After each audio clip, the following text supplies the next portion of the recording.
지난 주일에는 예수님이 갈릴리의 가버나움에서 아무도 모르게 조용히 친제자들을 가르치신 말씀들을 살펴보았습니다.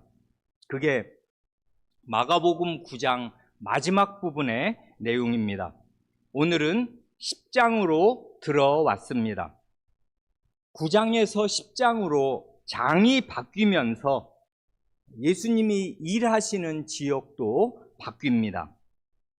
10장 1절 말씀, 예수께서 거기서 떠나 유대 지경과 요단강 건너편으로 가시니 무리가 다시 모여들거늘 예수께서 다시 전례대로 가르치시더니,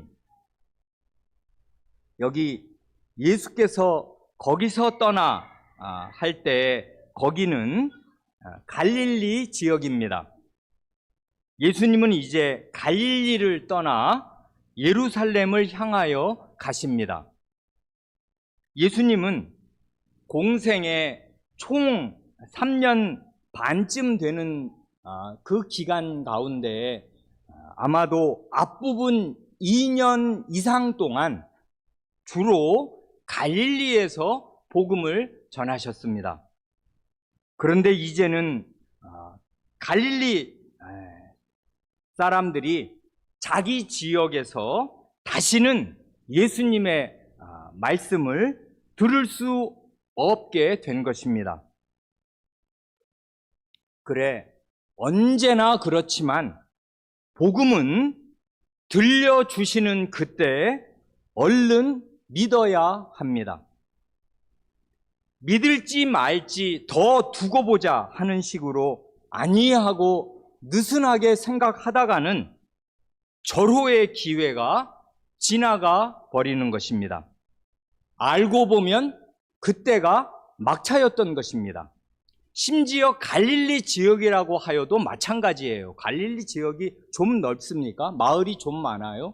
그러니 주님께서 어느 한 마을에 계속 정주하시지 않고 이 마을, 저 마을, 그 다음 마을로 가시기에 자기 마을에 오셨을 때가 사실 그 마을 사람들에게는 거의 마지막 기회인 것이에요.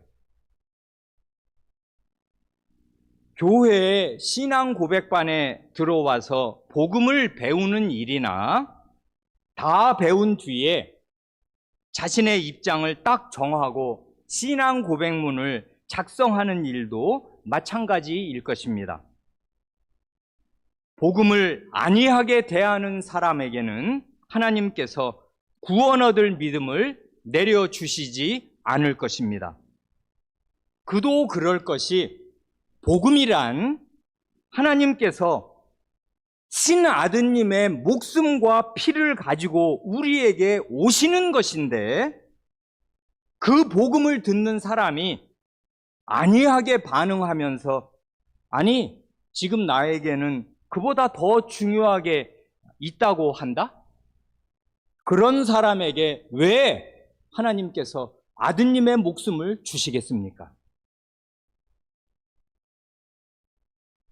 예수님은 갈릴리를 떠나서 유대 지경과 요단강 건너편으로 가십니다.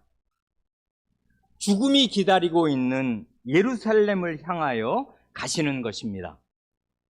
그런데 여기 요단강 건너편, 트랜스 요르단이라는 말을 유념할 필요가 있습니다. 당시 그 정치의 판도가 그런데요, 그 이스라엘 팔레스타인 지도 그 마음속에 들어 있지요. 그 전체 팔레스타인의 중심부는 유대고 유대 위가 사마리아 아니에요. 그리고 그 위가 갈릴리 아닙니까? 이렇게 간단하잖아요. 왼쪽은 지중해요. 오른쪽은 요단강이 흐르면 그 가운데 길쭉한 땅인데, 유대와 사마리아 지역은 로마에서 파견한 군인 총독이 지카라는 지역입니다. 그리고 그 다음이 중요한데, 갈릴리하고 이 요단강의 동편, 여기서 말하는 요단강의 건너편, 갈릴리와 요단강의 건너편은 누가 관할하는 지역이냐 하면 헤롯 안디바가 관할하는 지역입니다. 그렇게 되어 있는데 예수님이 지금 그 지역으로 오신 것이다, 그것입니다. 이 지역에서, 그러니까 지금 이제 갈릴리에서 이제 상당히 이 중앙 부위로, 남부로 내려오신 것입니다. 이 지역에서 많은 사람이 예수님께 모여들자 예수님은 다시 전례대로, 즉 예전처럼 무리에게 하나님의 나라의 복음을 가르치셨습니다. 그때 바리새인들이 와서 예수님을 시험하는 질문을 던졌습니다. 질문 내용은 이혼에 대한 것이었습니다. 2절 하반절, 사람이 아내를 버리는 것이 옳으니까. 이건 단순히 몰라서 묻는 질문이 아니었습니다. 질문 속에 함정을 파놓고서 예수님이 걸려들기를 바라는 무서운 시험이었습니다. 이게 왜 시험이 되는지, 이 시험의 악질적인 성격이 무엇인지는 강설의 마지막 부분에서 말씀드리겠습니다. 우리가 읽은 마가복음에는 그냥 사람이 다른 아무 말이 없이 아내를 버리는 것이 옳으니까 하고 물은 것으로 나옵니다. 간단히 말하면 사람이 이혼해도 됩니까? 하고 질문한 것입니다. 그런데 마태복음 19장에 병행구가 나옵니다. 이 내용은 이 마가복음 10장과 마태복음 19장에만 기록되어 있습니다. 그런데 그 마태복음 19장 3절의 병행구를 읽으면 한마디가 첨가되어 있는 것을 알게 됩니다. 그게 뭐냐 하면 사람이 다음에 어떤 이유가 있으면, 그 말이 첨가되어 있어요. 사람이 어떤 이유가 있으면, 이게 개정개역이고 개역 한글본으로는 아무 연고를 물어나고 어떤 이유로든지 간에 뭐 이런 뜻이겠습니다. 어떤 이유가 있으면, 그리고 뭐 어떤 이유로든지 간에 그 아내를 버리는 것이 옳으니까 하고 질문하였다 합니다. 곧 어떤 이유가 있으면 이혼해도 됩니까? 하고 물은 것입니다. 그러자 예수님이 역으로 바리새인들에게 질문을 던지십니다. 그게 3절. 모세가 어떻게 너희에게 명하였느냐? 이 예수님의 역질문을 잘 보면 예수님은 현실의 복잡다단하고 어려운 문제를 만났을 때 가장 먼저 뭘 생각하시는 거예요? 하나님의 말씀은 거기에 대해서 뭐라고 말씀하시는가를 생각하신 것입니다. 그러자 저들이 대답합니다. 4절. 모세는 이혼 증서를 써주어 버리기를 허락하였나이다. 곧 이혼 증서만 써주면 이혼할 수 있다고 모세는 가르쳤습니다. 이 대답은 바리새인들이 신명기 24장 1절에 기대서 하는 말인 것을 다 아실 것입니다. 왜냐하면 신명기 24장 1절로 4절의 뜻에 대해서는 지난해 3월에 하나님 나라와 신자의 삶에 대해 73번째로 설교하면서 이혼에 대하여 말씀드릴 때 살펴보았습니다. 그때는 본문을 이 마가복음 10장이 아니라 마태복음 5장과 19장 그리고 신명기 24장 앞에 몇 절을 읽고 말씀드렸습니다. 이 바리새인들의 질문과 대답은 예수님을 무너뜨리려는 의도를 가진 음흉한 시험이라는 게 문제이겠습니다만은 그냥 그런 불순한 의도가 없이 그냥 이혼 자체에 대한 이 사람들의 질문과 대답만 놓고 볼 때에도 이 사람들의 생각은 아주 그릇되고 빗나간 것이었습니다. 왜 빗나간 것인가를 교우분들 마음에 선연히 깨닫고 계시기를 바랍니다.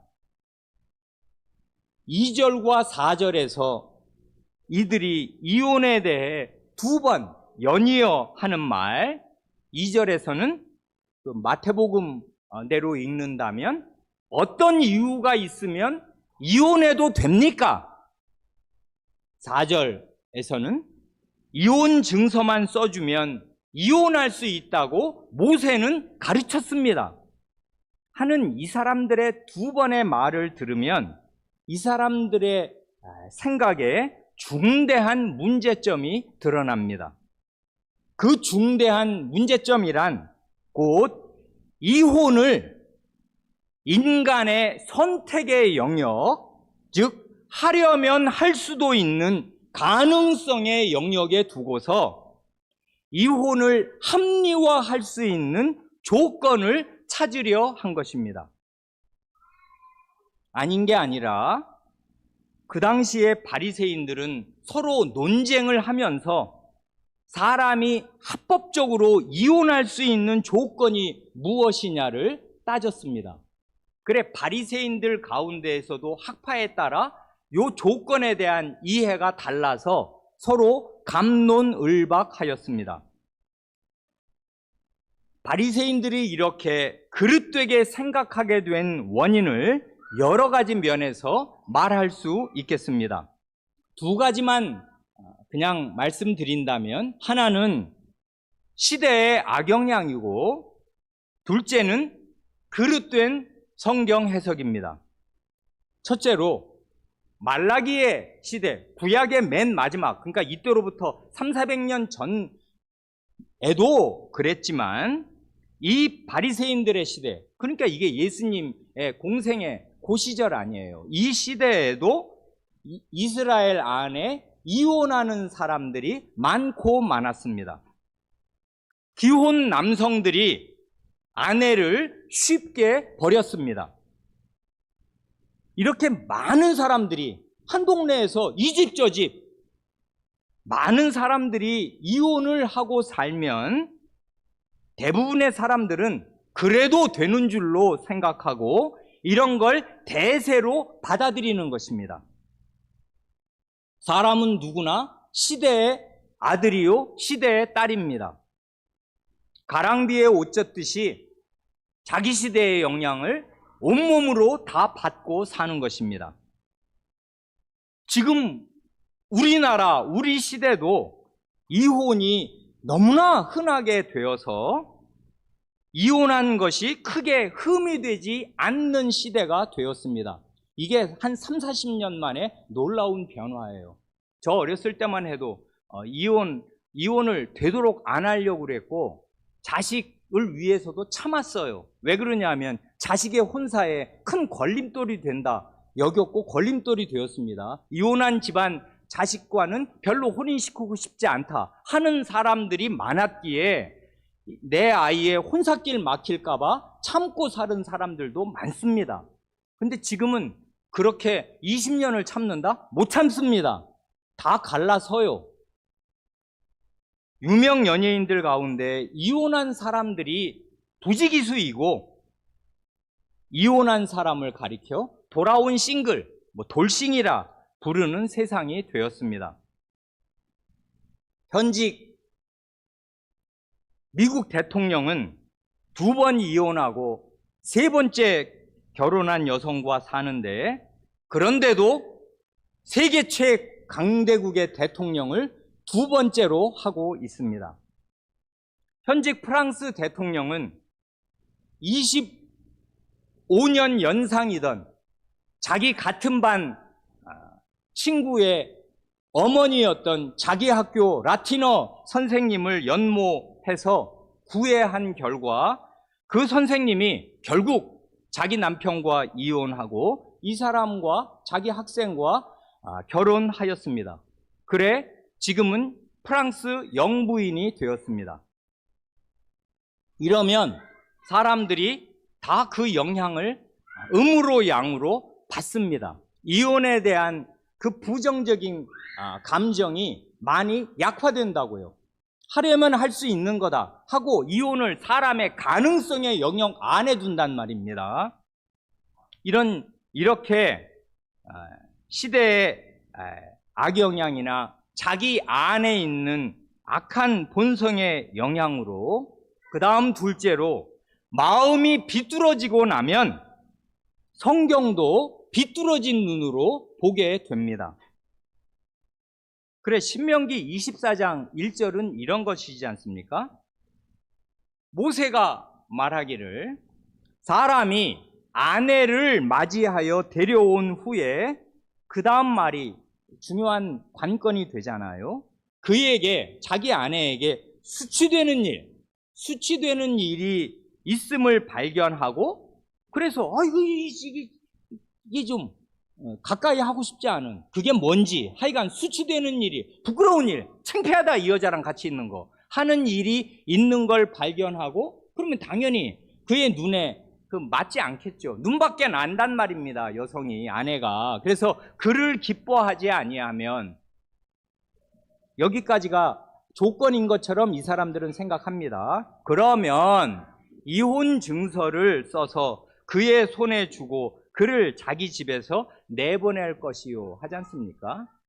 이건 히브리어 문법으로도 해석을 잘못한 것인데, 내보낼 것이요가 아니고 내보내고 등등등 해서 이 if절, 조건절이 이게 여기에서 끝나는 게 아니다 하는 거 과거에 말씀드렸습니다.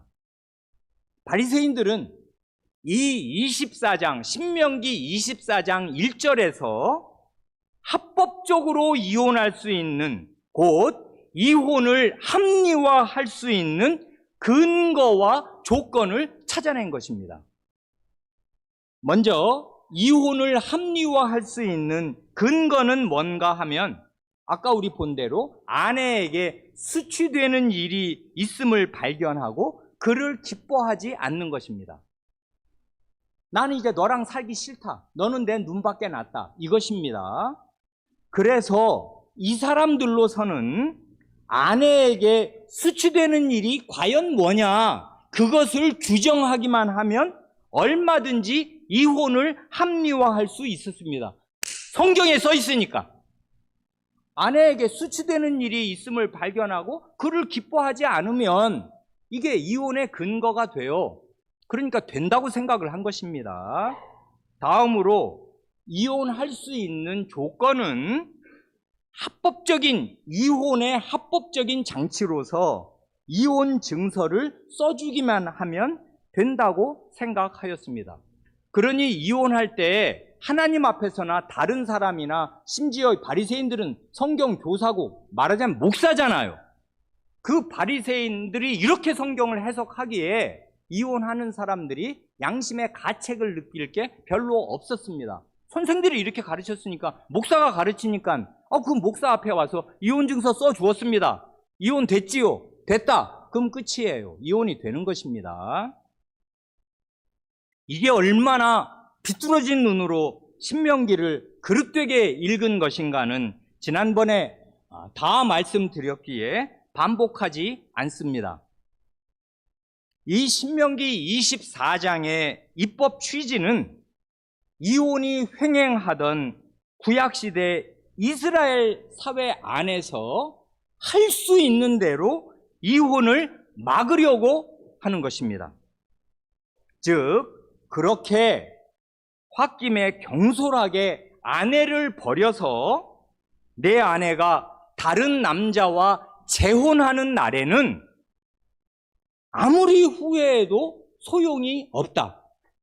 설령 그 여자가 또 이혼을 하든 아니면 재혼한 그 남자가 죽었다고 하더라도 절대로 내 아내와 다시 재결합할 수 없다 하는 것이고, 그게 이 법조문의 명백한 취지예요.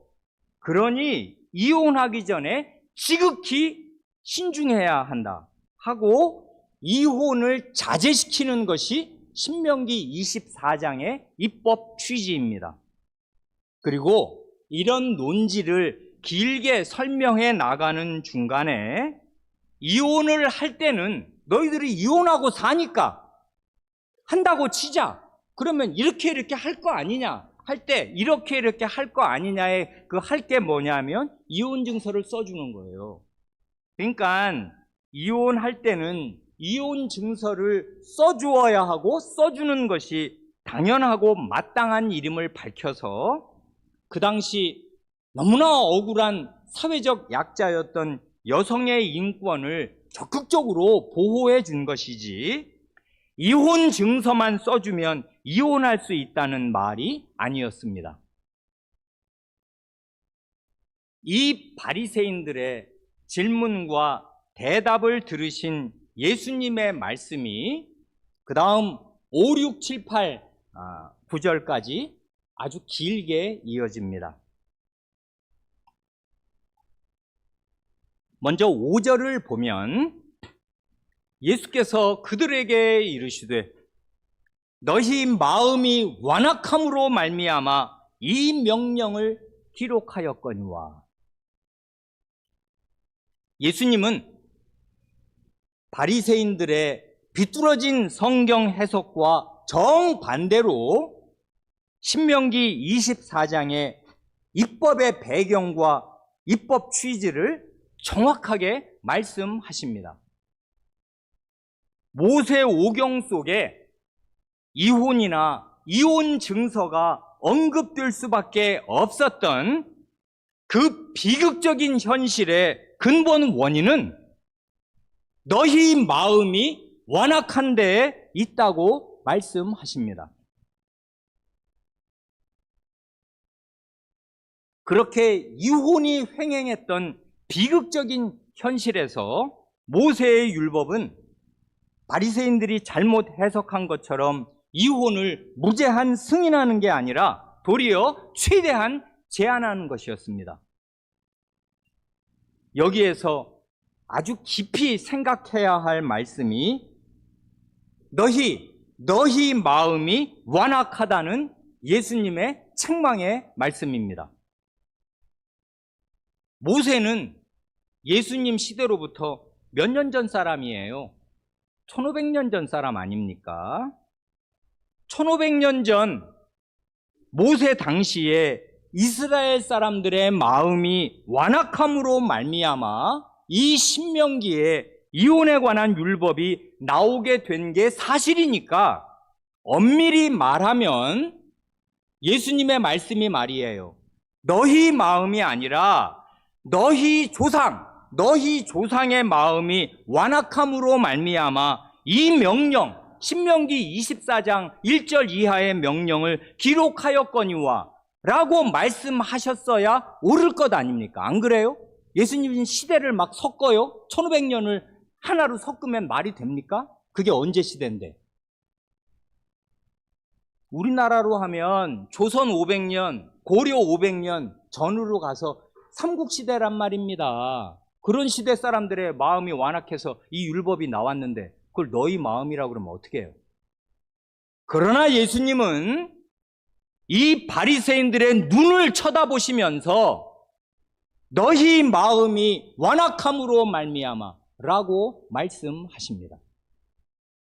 이 말씀으로 예수님은 마음이 완악해서 이혼을 일삼았던 모세 시대의 이스라엘 백성과 그와 똑같이 완악한 마음으로 성경을 읽으면서 이혼을 합리화하고 있는 이 바리새인들을 하나로 묶어서 너희 마음이 완악하다고 말씀하십니다.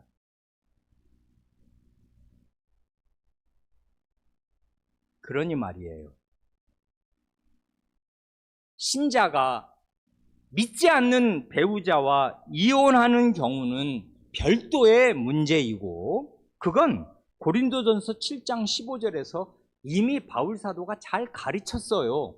그러니 신자가 불신 배우자와 이혼하는 건 여기서 다루는 문제가 아니고, 또 배우자가 간음을 저지른 극단적인 경우가 아닌데, 그 이외에 어떤 이유로든 신자 부부가 이혼을 하거나 이혼을 고려한다면은 그 근본 원인은 무엇이겠습니까? 예수님의 말씀에 따르면 그 마음이 완악하기 때문입니다. 마음이 완악하다는 말은 모래 한 알처럼 작은 인간이 온 우주보다 크신 하나님의 뜻이 무엇인지는 도무지 아랑곳하지 않은 채로 그 죄악된 자기를 중심에, 우주의 중심에, 세계의 중심에 놓고서 자기 중심적인 눈으로 상대방 배우자를 판단하고 혼인의 존속 여부를 판단하는 것입니다. 그래서 자기 마음에 맞지 않으면 이혼이라도 불사하는 것입니다. 그래, 마음의 완악함이 무엇인지 제대로 알려면 하나님의 뜻, 그 크신 하나님의 뜻이 무엇인지를 알아야 합니다. 거울이 없으면 자기 모습을 인간은 영원히 볼 수 없어요.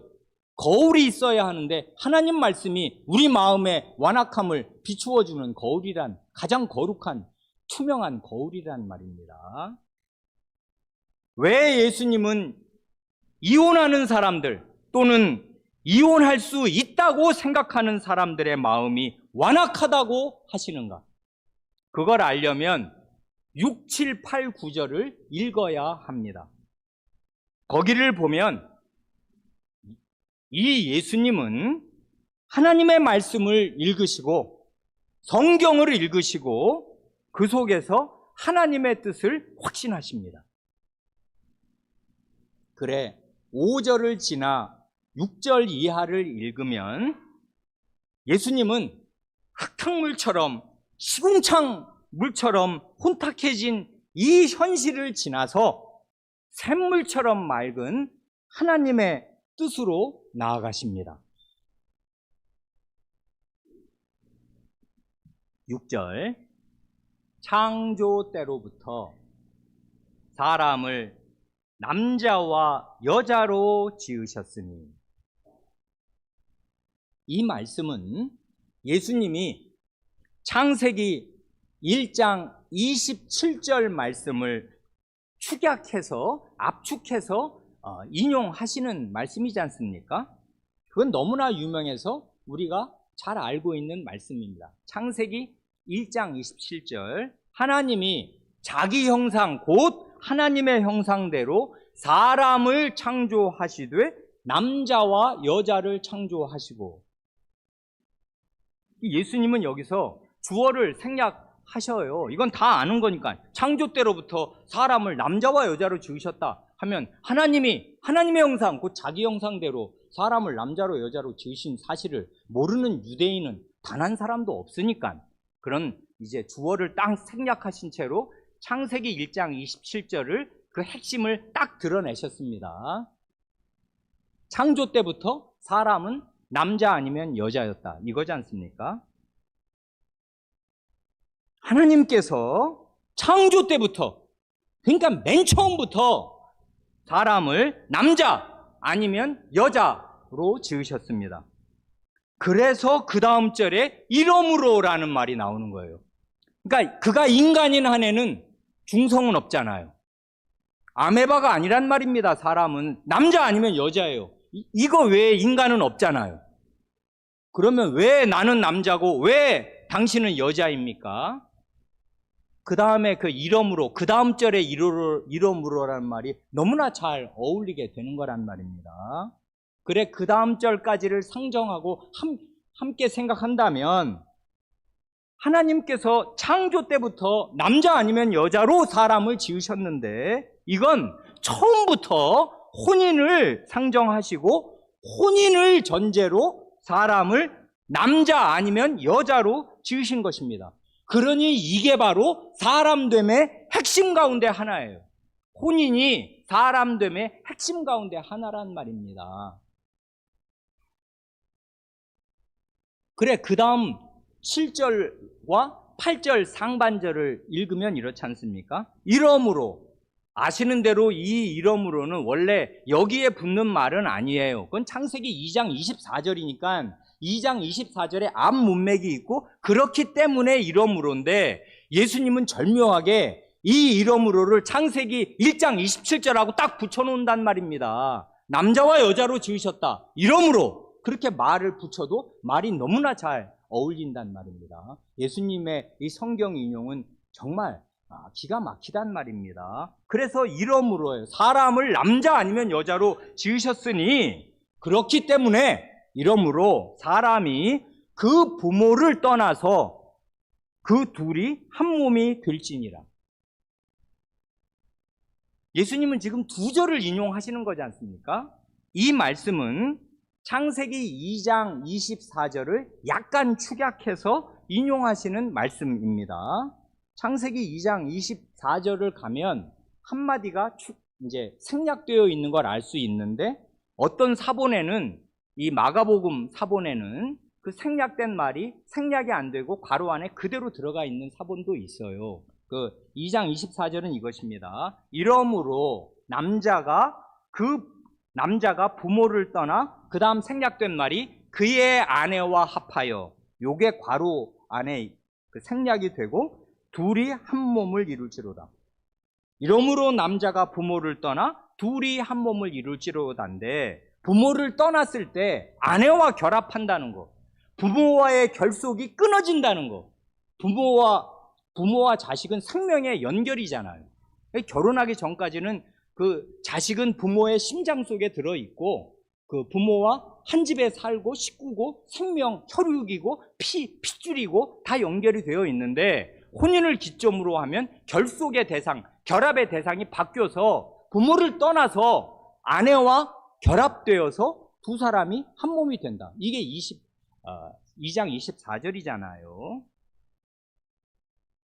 이게 예수님의 인용하신 이 두 마디 말씀은 창세기 1장, 2장에 그 한 구절, 두 구절밖에 안 되는 말씀이어서 이스라엘 사람이라면 모르는 사람이 없고, 또 오늘날의 신자라면 모르는 사람이 없을 말씀입니다.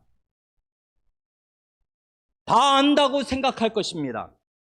심지어 이혼한 사람이나 이혼을 고려하는 신자들도 이 말씀을 자기가 안다고 생각할 것입니다. 천만의 말씀이에요. 정녕 이 말씀이 무슨 뜻인지 손톱만큼이라도 조금이라도 안다면은 이혼은 전혀 불가능한 것입니다. 예수님 자신이 그렇게 말씀하셔요. 그 다음 8절 하반절로 9절 말씀은, 이건 구약 성경의 인용이에요? 아니죠. 이건 방금 예수님이 인용하신 창세기 1장 27절과 2장 24절을 읽으신 예수님 자신의 결론입니다. 물론 그러니까 이것도 예수님의 말씀이니까 하나님의 말씀으로 지금 우리에게는 옵니다마는, 이건 구약의 인용이 아니라 구약을 읽은 예수님 자신의 결론이에요. 예수님 자신의 결론이 뭡니까? 이러한즉 이제 둘이 아니요 한 몸이니, 그러므로 하나님이 짝지어 주신 것을 사람이 나누지 못할지니라. 두 마디를 하시는데, 두 마디는 결국 같은 거지만 나누어 보면 이렇지 않습니까? 예수님은 창세기 2장 24절 말씀, 둘이 한 몸을 이룰지로다 하는 그 창세기 2장 24절 말씀을 태산 같은 무게로, 액면 그대로 진리로 받아들이시기에 그 말을 그대로 받아 복창하시면서 그러한즉 이제 둘이 아니요 한 몸이니 하고 말씀하십니다. 이걸 다 안다고 생각하겠지만 천만의 말씀이에요.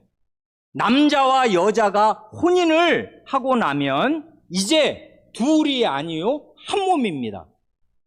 이게 창조주 하나님의 선언이고 그 진리를 복창하는 예수님 자신의 선언이며 하나님과 예수님이 부부를 바라보시는 관점입니다. 곧 하나님과 예수님은 혼인관계에 들어간 남편과 아내를 두 몸이 아니라 한 몸으로 보십니다. 그렇기에 예수님은 하나님이 짝지어 주신 것을 사람이 나누지 못할지니라 하고 말씀하십니다.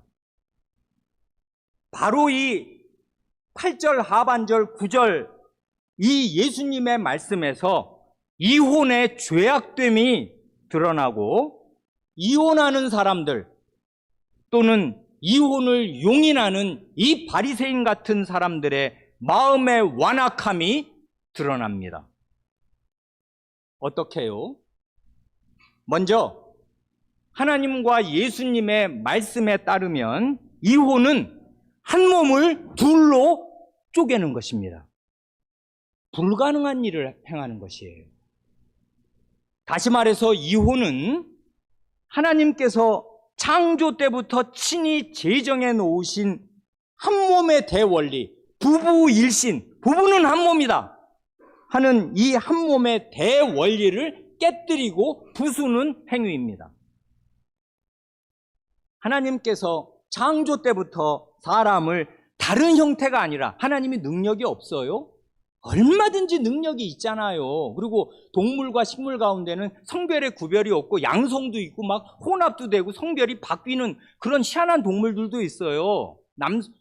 남성이 여성으로 바뀌고 수컷이 암컷이 되고 암컷이 수컷이 되고 이러는 그런 곤충들이나 이런 미생물들이 있단 말입니다. 얼마든지 하나님께서 능력으로 사람을 이렇게 저렇게 지으실 수 있었겠는데 창세 때부터 하나님이 사람을 다른 형태가 아니라 남자 아니면 여자로 지으신 뜻은 혼인을 통해 두 남녀가 한 몸으로 결합되어서 하나의 새로운 존재를 형성하게 하려 하심이었습니다. 둘이 한 몸이 된 새로운 존재, 새로운 한 사람을 통해서 새 생명을 이 땅에 내려 보내실 것입니다. 그러니 일단 혼인을 하고 나면 남편과 아내는 둘이 하나로 결합되어서 혼인 전에 각각 총각 처녀로 있었을 때에는 도무지 나타낼 수 없는 독특한 존재, 곧 남녀가 하나로 연합되어 한 사람처럼 움직일 때에만 나타낼 수 있는 아주 독특한 존재가 되는 것입니다. 이것이 하나님의 세상 경영의 핵심적인 기초인데 이혼은 이런 하나님의 경영을 송두리째 무너뜨리는 것입니다. 한 몸의 원리를 깨뜨리는 배반이에요. 다음으로 예수님의 말씀에 따르면 이혼은 다름 아닌 이게 가장 중요한데 하나님이 짝지어 주신 것을 사람이 나누는 것입니다. 그러고도 살기를 바라겠습니까? 신자의 혼인은 전혀 의심할 여지 없이 하나님이 친히 두 사람을 짝지어 주신 행위입니다. 아니, 자기들이 혼인 서약하고 혼인했지 하나님이 언제 하늘에서 두 사람을 맺어주셨냐고요? 천생연분? 그런 거 없는 것입니다. 모든 신자의 혼인은 다 천생연분이에요. 뭐 운명처럼 정해져 있는 게 아니란 말입니다. 상대방의 믿음을 확인하고 자기의 믿음을 확인하고 신자니까 함께 혼인한다 하면 그게 바로 혼인 서약을 할 때 하나님이 두 사람을 짝지어 주시는 것이에요. 왜냐하면 왜 신자의 혼인이 하나님이 친히 짝지어 주신 행위가 되냐 하면 애초에 사람을 남자와 여자로 지으신 분이 하나님이시고 두 남녀가 한 몸으로 결합되는 혼인 제도를 내신 분이 하나님이시기 때문에 그래요. 이런 하나님의 뜻에 순종해서 혼인 서약을 하고 신자가 혼인하면 그게 어떻게 하나님 자신이 짝지어 주신 게 안 되냔 말입니다. 그렇기에 신자의 혼인은 신성하고 거룩합니다. 이건 하나님의 것이에요. 하나님이 내셨단 말입니다. 존재 자체를 그렇게 지으셨고 그 두 존재가 만나서 한 존재를 이루는 이 거룩한 경륜과 제도를 하나님 자신이 내셨어요. 그래서 우리의 모든 타락과 죄에도 불구하고 우리가 한 혼인은 하나님께 속한 것이고 거룩한 것이고 신성한 것이에요. 건드릴 수 없는 것이란 말입니다. 이혼의 죄악됨과 이혼을 용인하는 사람들의 마음의 완악함은 모래 한 알처럼 미미한 존재인 인간이 그 크신 하나님을 정면으로 거슬러서 하나님이 손수 묶어놓으신 것을 끊어버리는 것입니다. 이 죄를 어떻게 씻겠습니까? 하나님이 이 세상 경영에 그 원대한 뜻을 품으시고서 묶어놓으신 걸 내가 끊어버린다 이것입니다. 아시는 대로 시편 2편은 이 세상 정신, 하나님을 버리고 하나님을 떠난 이 세상 정신을 단 한마디로 요약하지 않습니까? 그게 뭐예요? 하나님이 묶어놓으신 것을 끊어버리는 것. 그게 이 세상 정신의 핵이라고 시편 2편은 노래하잖아요. 뭐랍니까? 시편 2편 2, 3절. 세상 정신이 말하기를 여호와와 그의 기름 부음 받은 자, 하나님과 예수님, 여호와와 그의 기름 부음 받은 자를 대적하며 우리가 그들의 그 두 분의 맨 것을 끊고 그의 결박을 벗어버리자 하는도다. 이게 이 세상 정신이잖아요.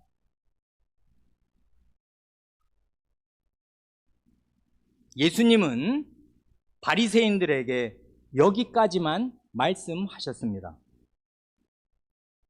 사람이 이혼해도 됩니까? 마태복음식으로 하면 어떤 이유가 있으면 이혼해도 됩니까? 하는 질문에 예수님의 대답을 한마디로 하면 뭐겠는지 성도 여러분 각자 생각해 보세요. 뭐겠습니까? 이혼은 절대 불가능하다 하고 말씀하신 것입니다.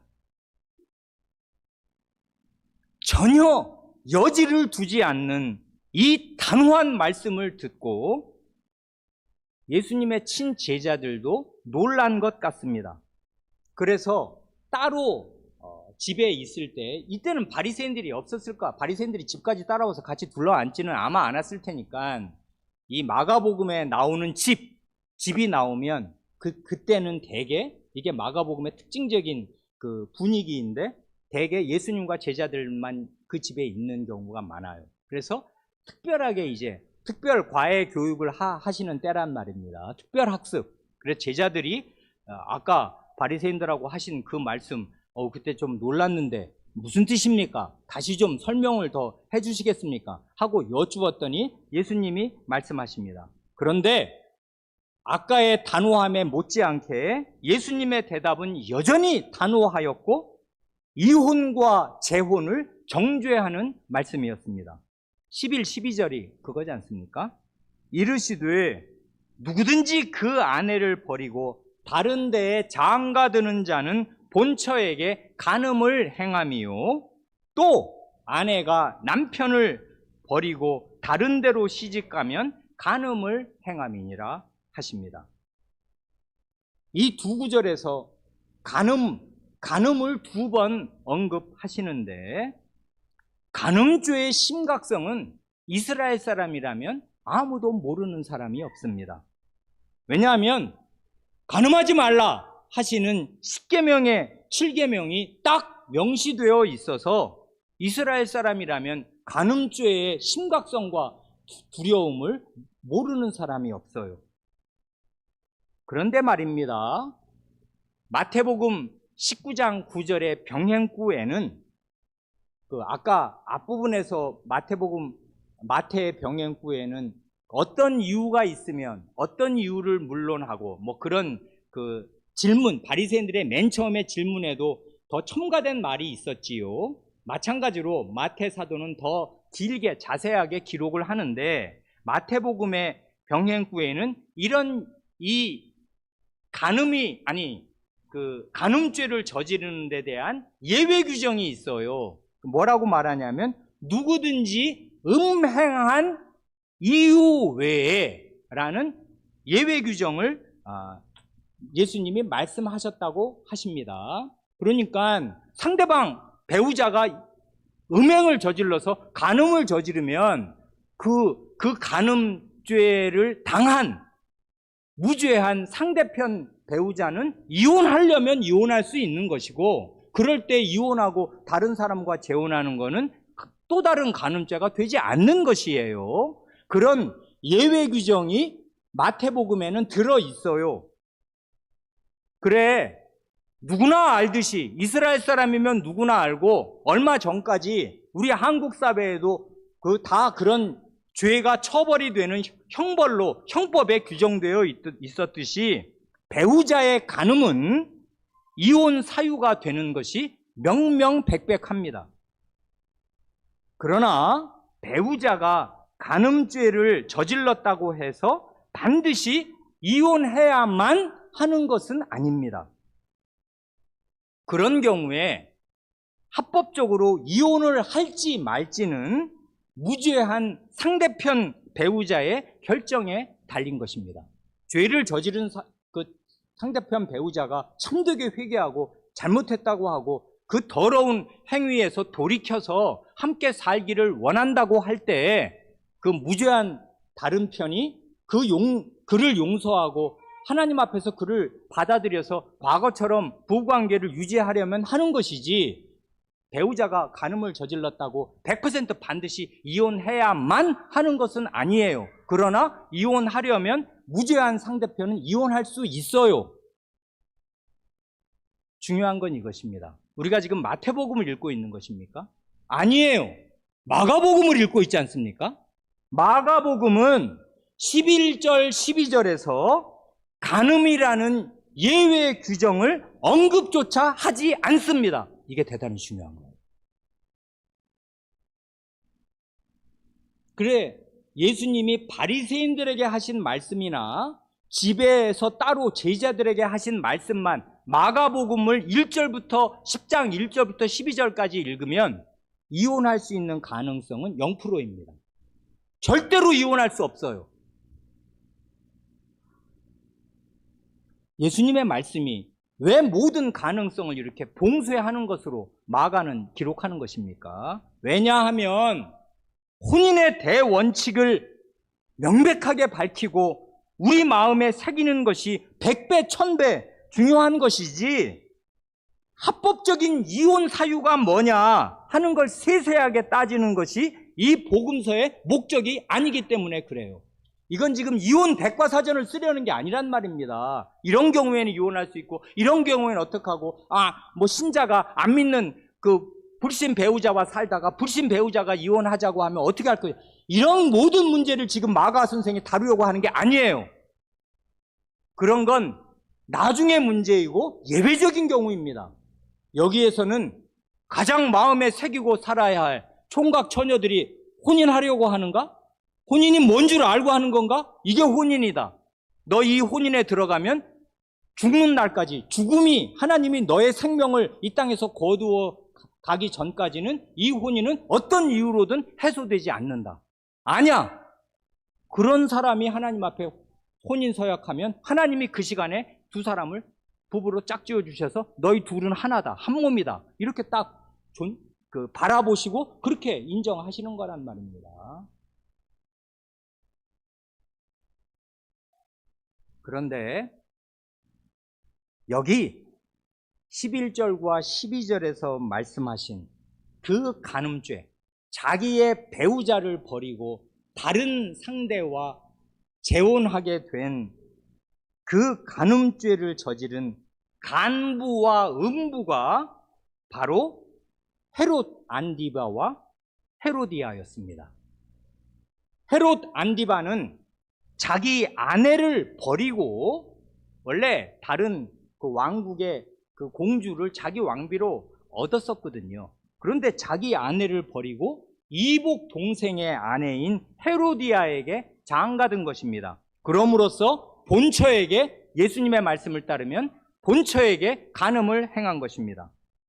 헤로디아도 자기 남편인 빌립을 버리고 이 헤롯 안디바에게 시집가서 간음을 행한 것입니다.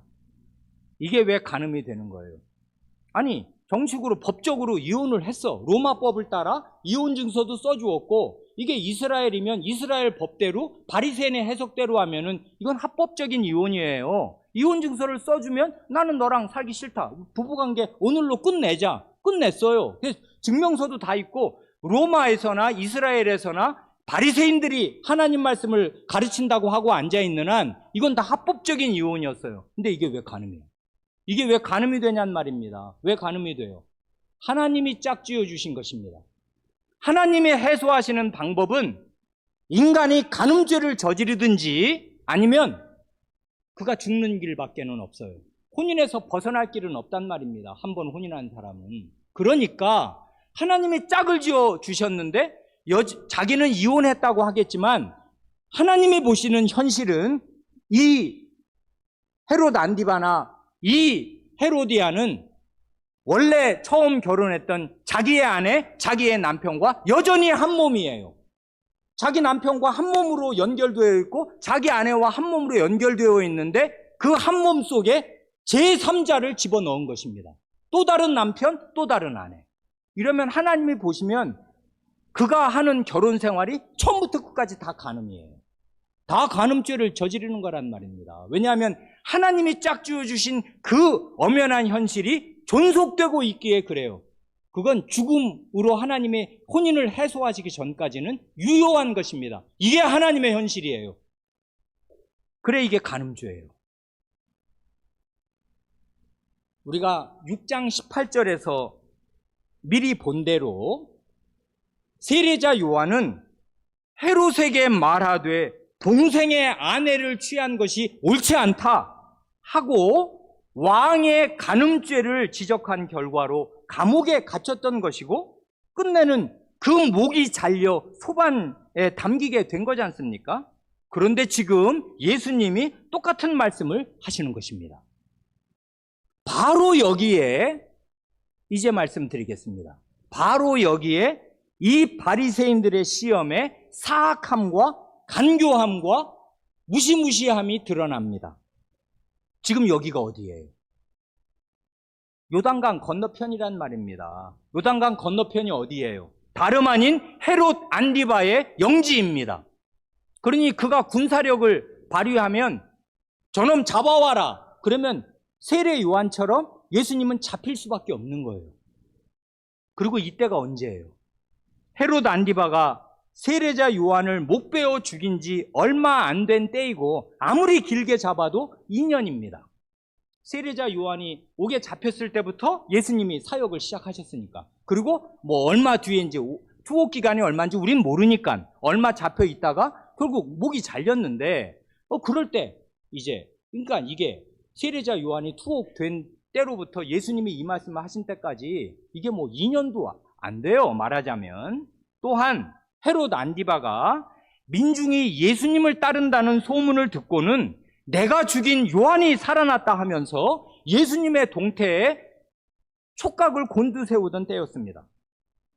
이런 때에 바리새인들은 요한의 처형의 원인이 되었던 바로 그 문제를 예수님께 들이대면서 헤롯 왕을 자극할 발언을 유도한 것입니다. 이혼해도 됩니까? 뭘 대답을 들을지 이 사람들은 마음에 알고 있었어요. 그리고 자기들은 이혼을 쉽게 생각했어요. 합법이라고 생각했겠는데 혹시 저자는 세례자 요한과 같은 패거리니까 또 다른 식으로 말을 할까? 그러면 헤롯 안디바가 가만히 있지 않겠지. 아, 그러면 우리는 손 안 대고 코를 풀겠네. 이렇게 된 것입니다. 진작부터 우리가 읽은 마가복음 3장 6절에 바리새인들이 나가서 헤롯 땅과 함께 어떻게 하여 예수를 죽일까 의논하였다 하는데, 이건 갈릴리의 상황인데 이 자들의 이번 시험은 그것의 실천이지 않습니까? 바리새인들이 헤롯 땅에 손을 빌어서 예수라는 저 위험하고 민중을 다 빼앗아가는 자를 제거하려고 했던 그 무서운 시험 말입니다. 중요한 것은 예수님의 단호한 태도입니다. 예수님은 자기의 대답 여하에 따라서 큰 위험에 처할 수 있다는 사실을 아시면서도 이 질문에 대한 대답을 얼버무리신 것이 아니고 혼인과 이혼에 대한 대원칙을 굽힘이 없이 명명백백하게 천명하셨습니다. 이혼이 흔한 일이 된 이 어두운 시대에 우리는 하나님과 예수님의 말씀을 더욱 마음에 새깁니다. 목사로서 한 말씀만 덧붙이고 싶습니다. 본문에 없지만 이 설교를 이렇게 끝내기가 제 마음에 힘들어서 한마디만 덧붙입니다. 우리 가운데 이혼한 분도 있어요. 그러면 나는 끝인가? 하나님이 짝지어 주신 것을 하지 말라고 했으니 이제 나는 가망이 없는 건가? 아닙니다. 가망이 있어요. 그 마가복음 3장에서 주님께서 말씀하시지 않습니까? 마가복음 3장 28절 예수님이 아멘 하고 엄숙하게 말씀하십니다. 내가 진실로 너희에게 이르노니 사람의 모든 죄와 모든 모독하는 일은 사하심을 얻되 하는 말씀이 있지 않습니까? 사람이 무슨 잘못을 저질렀든 그것이 하나님의 세상 경영을 근본부터 허무는 이혼이었든 무슨 죄든 간음이든 뭐든 간에 하나님 앞에 참되게 회개하면 사람의 모든 죄는 용서를 받을 수 있습니다. 그게 우리의 유일한 희망입니다. 그러나 혼인하려는 사람, 그리고 혼인한 사람은 혼인의 대원칙을 마음에 새겨야 해요. 이 세대를 본받지 말고 하나님의 선하시고 기뻐하시고 온전하신 뜻이 무엇인지를 추구하고 그 원칙대로 살아야 마땅해요. 혼인 생활이 어려우십니까? 둘을 짝지어준 분이 누구예요? 하나님이잖아요. 하나님께 나아가서 왜 우리는 하나가 아니고 둘입니까? 왜 우리는 모래알이고 도저히 붙을 수가 없습니까? 뭡니까 이게? 하고 하나님께 도움을 청하세요. 하나님이 그럴 능력이 없어요? 능력이 있단 말입니다. 혼인 제도를 내신 분이고 나를 남자 아니면 여자로 지으신 분이 하나님이시기에 하나님은 우리의 이 깨어진 혼인 생활에도 해결책을 가지고 계셔요. 하나님께 나아가서 기도하시기 바랍니다. 그러면 하나님께서 주시겠습니다. 기도하시겠습니다.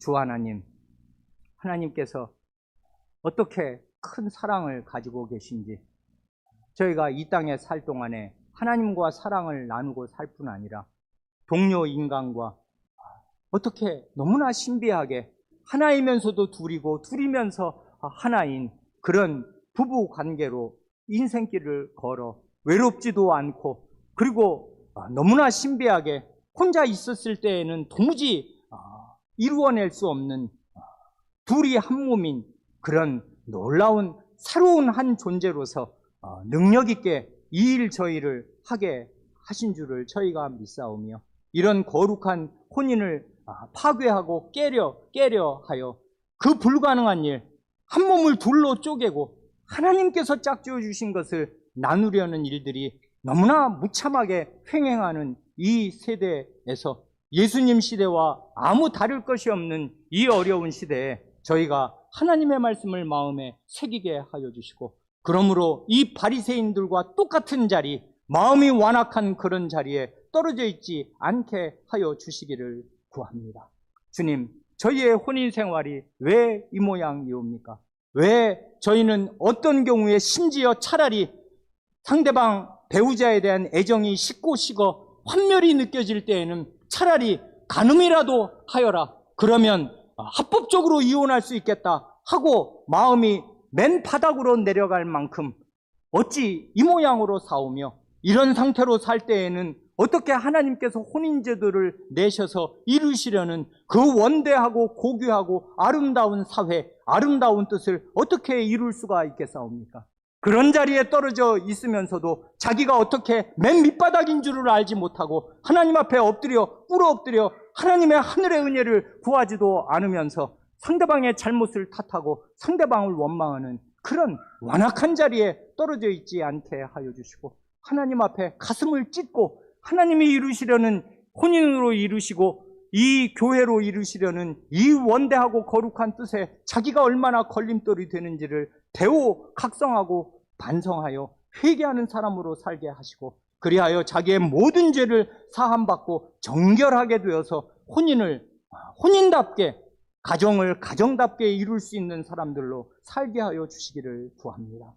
완악하고 교만한 자에게는 지옥불이 올 것이나 회개하고 겸손한 자들에게는 어떤 지난날의 과오에도 불구하고 새롭게 하여 주시는 은혜가 언제든지 예비되어 있는 줄 믿사오니 저희의 마음에 생명 얻는 회개를 내려주시고 저희의 지난 이 부실한 혼인관계를 주님께 회개하고서 돌이킬 수 있게 하여 주시기를 구하고 구합니다. 우리 구주 예수님의 이름으로 기도합니다. 아멘.